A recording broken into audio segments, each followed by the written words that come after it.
Icawa yeshumi elinesibhozo emva kwePentecost. Icawa yamashumi amabini anesixhenxe yonyaka. Masithandaze. Thixo ngamandla onke, uYesu Kristu sifumana intsingiselo nomkhombandlela wobomi bethu. Sitsalele kufutshane naye ukuze sibe nokwahlulelana ngembandezelo zikaKristu, ukuze siphile kumandla ovuko lukaKristu, ohleliwe elawula kunye nawe nomoya oyingcwele, emnye uThixo ngoku nangona phakade. Amen. Kwizifundo ke zanamhlanje sizawuthatha phaya kwivangeli kaMateyu isahluko sama-21, isahlukwana sama-33. Singasifundanga nje kodwa sifumana apha uYesu esenza iparable, umzekeliso wesithathu.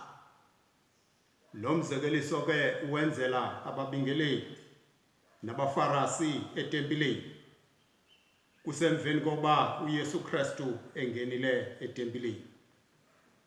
Kolo hambo lwakhe lokugqibela uzamazamana nokufundisa ababingeleli nabafarisi kodwa abanqwayo.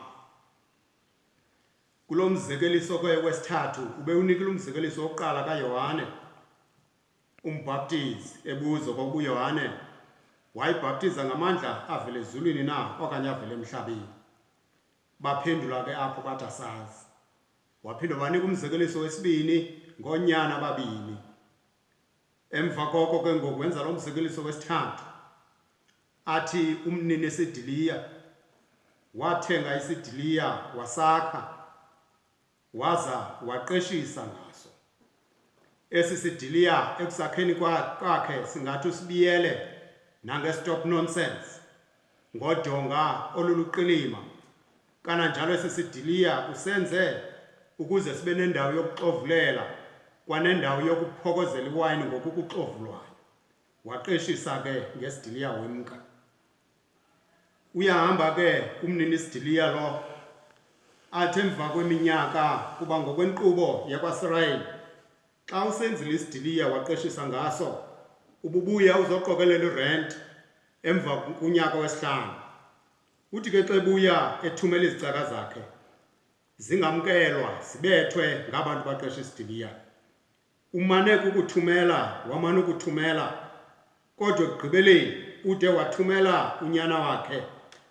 Nonyana wakhe lowo bathi abaqeshe isidiliya masimbulale ukuze esi sidiliya sibe lilifa lethu.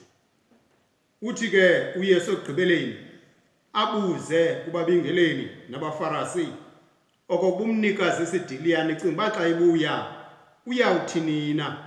Bathi ngenene uyawubabulala aba baqeshe isidiliya, athathe isidiliya sakhe aqeshise kwabanye abantu. Uthi ke ekugqibeleni xa iphetha le mfundiso athi okunene ilitye lembombo anifundanga nangalo abalicekisayo bakhe kanti lelona lesiseko sendlu. Xa sifunda ke kwesi sifundo singathi kumnikazi isidiliya lo nguThixo ngokwakhe xa esenza lo mzekeliso uYesu Kristu. Isidiliya esi sisizwe sakwaSirayeli. Udonga olu kukuqinisekisa okokuba sikhuselekile, uqinisekisa ukhuseleko. Baze ke ngokunake aba balima isidiliya bebulala abantu kodwa ingeso sabo besiqeshile abethetha ngabalawuli bakwaSirayeli nababingeleli ngokunjalo.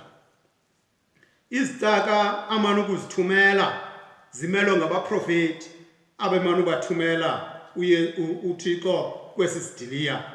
Amane uthumela abaprofeti ndaweni yokokuba bamkelwe siguquke kwizono zethu sisike sisuke sibabulala. Uthumele ke kwizicaka zakhe abaprofeti kodwa ngokuYesu enza lo mzekeliso okokugqibela osanda ukubulawa nguYohane wanqunyulwa intloko. uYesu yazi okokuba ungulonyana kaThixo ekugqibeleni naye uzawubulawa ndaweni yokuba siguquke kwiintshumayelo zakhe. Unyana umelwe nguYesu Kristu. Uthi ke ngokunake into esiyifundayo kulo myalezo nakule vangeli ngokokuba uThixo lo unobubele uThixo unomonde ngathi.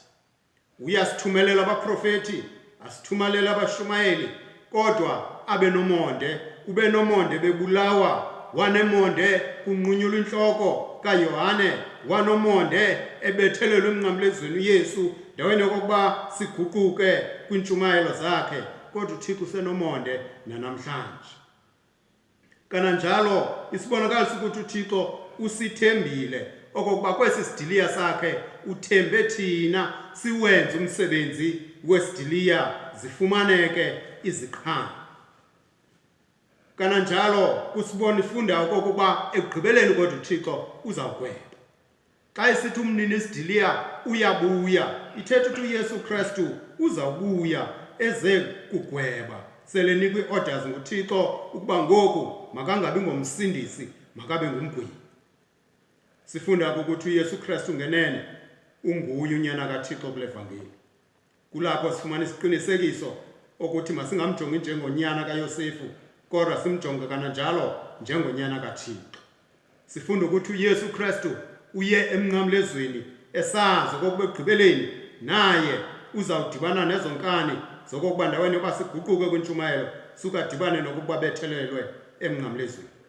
Masicamnce ke sicinge ngokutsha ngalo myalezo agqibela ngawo uYesu apha athi ilitye lembombo basuke balicekisa abakhe. Singalinge ke thina simcekise uYesu, kodwa ubomi bethu masibusekele kwifoundation enguYesu Kristu, sibe ludonga olungqalileyo kwifoundation, irula ke yokuzilinganisa okokuba singqalile na kole foundation enguYesu Kristu, ikwanguYesu Kristu ose-spirit level emasimane sizilinganisa kuso, kodwa uba senze njalo ubomi bethu boba nempumelelo.